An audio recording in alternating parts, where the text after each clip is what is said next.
चले रुख कर लेते हैं भिलाई खबर की ओर, जहां हुडको दशहरा मैदान में श्री राम कथा का भव्य आयोजन किया जा रहा है। जी हां, जहां न पहले ही दिन बड़ी संख्या में श्रद्धालु कथा का श्रवण करने पहुंचे। 22 अप्रैल से शुरू यह श्री राम कथा 29 अप्रैल तक प्रतिदिन शाम 6 से 9 तक आयोजित की जा रही है। कथा का वाचन त्रिवेणी आश्रम अकोला महाराष्ट्र से पधारे कथावाचक श्री राम जानी दास जी महाराज द्वारा किया जा रहा है।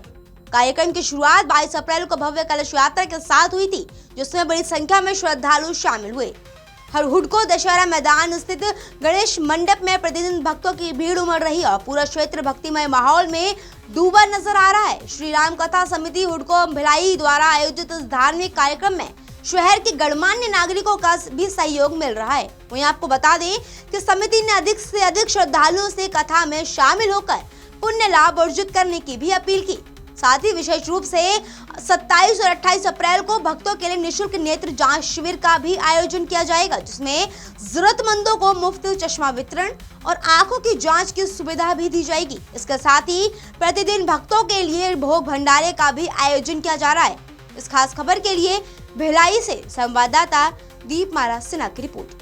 जी बताएंगे, श्री राम कथा का आयोजन हो रहा है, आज पहला दिन है, कैसा रहा?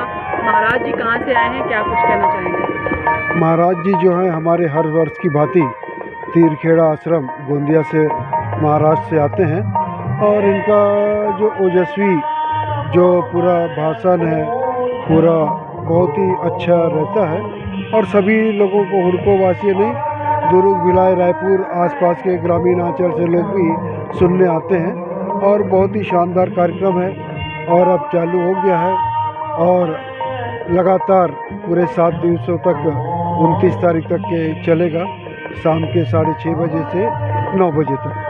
भक्तों के लिए क्या कुछ खास व्यवस्था रखी गई समिति के? भक्तों के लिए समिति के द्वारा पूरा भोजन प्रसाद की व्यवस्था रखी गई है। पूरा कंप्लीट भोजन 9 बजे से सभी भक्तों को मिलेगा। यहाँ पर पूरे परिवार सहित लोग आते हैं, हुडको के जितने हैं लगभग 1,500-2 हज़ार लोगों को प्रतिदिन यहाँ पर भंडारा में भोजन प्रसाद के रूप में देते हैं समिति के द्वारा। मैं VS राव समिति का सचिव हूँ और हर दिन यहाँ पर बच्चों के लिए विविध कार्यक्रम रखे हैं, जैसे कि आज का था रंगोली कार्यक्रम, कल का फैंसी डेज है, इस तरीके का पूरे अलग अलग कार्यक्रम है।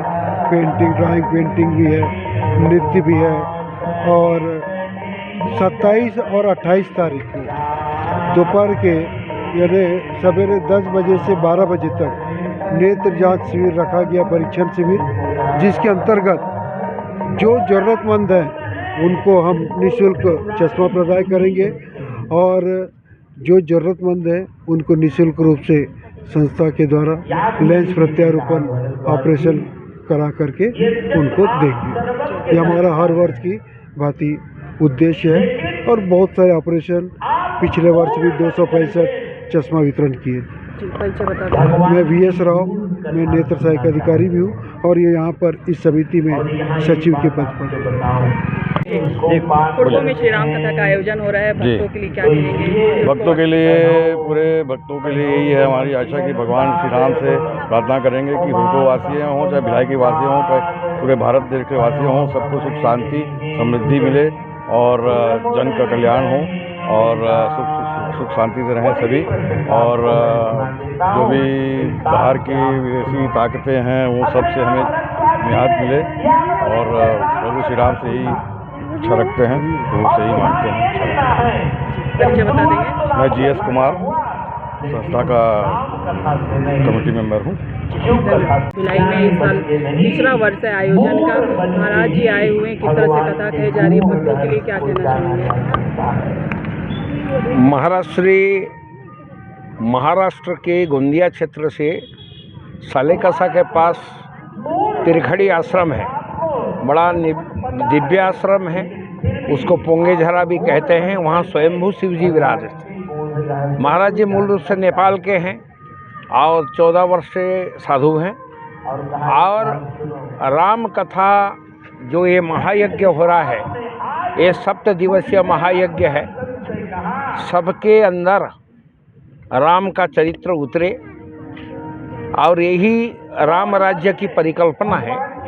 और यहाँ दो प्रकार की चीज़, जैसे नानक देव जी ने कहा है साधु के संगत और भोजन के पंगत होना चाहिए, तो यहाँ कथा इसीलिए किया जाता है क्योंकि विश्व में राम जैसा श्रेष्ठ चरित्र कोई नहीं। तो इसीलिए राम कथा के माध्यम से हर घर में पावनता आए, सबके अंदर सुख शांति समृद्धि हो, सबकी मनोकामना की पूर्ति हो, इसी यही राम कथा का उद्देश्य है।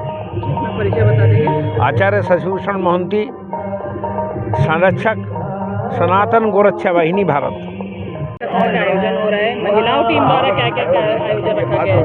हाँ, ये श्री राम कथा का आयोजन पिछले 3 सालों से हो रहा है और इसकी तैयारी बहुत पहले से चालू कर देते हैं हम लोग।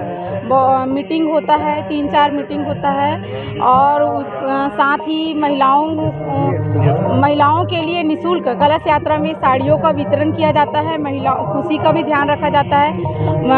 महाराज ज्ञानीदास महाराज जी के द्वारा बहुत अच्छा कथा का श्रवण होता है। ये लगातार तीसरी बार है जो ज्ञानीदास महाराज जी आए हैं और ये हमारा सौभाग्य है, हुडको वासियों का सौभाग्य है कि हम उनके कथा का श्रवण कर पा रहे हैं। परिचय बता देंगे। मैं उमेश्वरी दुबे, हुडको निवासी। कथा का आयोजन हुडको में हो रहा है, किस तरह से कथा का आयोजन किया जा रहा है? ये तीसरा वर्ष है, इस साल क्या खास है? इस साल बहुत सारे हम लोग प्रतियोगिता भी रखे हैं और राम कथा का अच्छे से अच्छे भव्य तरीके से कोशिश कर रहे हैं जितने ज़्यादा लोग बच्चे को भी हम शामिल करें। लास्ट टाइम तो युवा लोग शामिल हुए ही हैं और महिलाएं पुरुष सब लोग को हम लोग सभी को निमंत्रण दिए। कैसे योगदान है इस बार? हर तरीके से हम लोग कोशिश कर रहे हैं, जो भी प्रतियोगिता उन्हीं लोग को कार्यभार दिए हुए हैं कि सब मिलके करें, अधिक से अधिक लोग को शामिल करें। बच्चे आएंगे तो उनके पेरेंट्स भी आएंगे, लोग जानेंगे, जागरूक होंगे अपने धर्म के प्रति, अपने राष्ट्र के प्रति। महिला समिति भी बनाई गई है इसके लिए किसी तरह से, या सिर्फ महिलाएं हुडको की? नहीं, अभी तो हमारे सब मिल के काम कर रहे हैं। अब आगे जैसे राम जी की इच्छा, सब मिल के ही करना कलश चाहेंगे। यात्रा हुई, कलश यात्रा में भी देखा गया सब एक रंग के वस्त्र में नजर आए। हाँ, ये हमारे पूरे जो समिति के अध्यक्ष हैं और सचिव महोदय हैं, बाकी मेंबर्स हैं, सारे लोग का मिल के निर्णय था कि ड्रेस कोड होना चाहिए। उससे अलग मतलब एक्टिविटी दिखती है कि हाँ सब एक ही वस्त्र धारण किए हैं, उसका इम्पैक्ट पड़ता है। लोग ज़्यादा अवेयर होते हैं, ध्यान देते हैं, ध्यान आकर्षित होता है और बोलते हैं कि राष्ट्र के लिए अपन कर रहे हैं कुछ तो दिखना चाहिए। परिचय बता देंगे अपना? मेरा नाम प्रेमलता, मैं एडवोकेट हूँ और समिति की मेंबर भी हूँ और तीनों का पहले वर्ष लेकर तीसरे वर्ष का बीच का सफर कैसे रहा और आगे किस तरह से इसे और लेकर जाना चाहेंगे आप लोग? देखिए, तजर्बा जहाँ तक है तो तजर्बा ऐसा है, बहुत ही मतलब जिसको बोलते टफ फाइट था, आसान नहीं था, लेकिन ईश्वर की दया से, राम की दया से हम सफल तो हुए हैं हर बार। इस बार भी लगता है हम सफल ही हैं और हम इसको इसलिए करते हैं 3 साल से और करेंगे आगे भी कि ये अपनों को जोड़ता है। जो अपने हैं ना, समझ में आ जाते हैं ये अपने हैं, उनको जोड़ता है।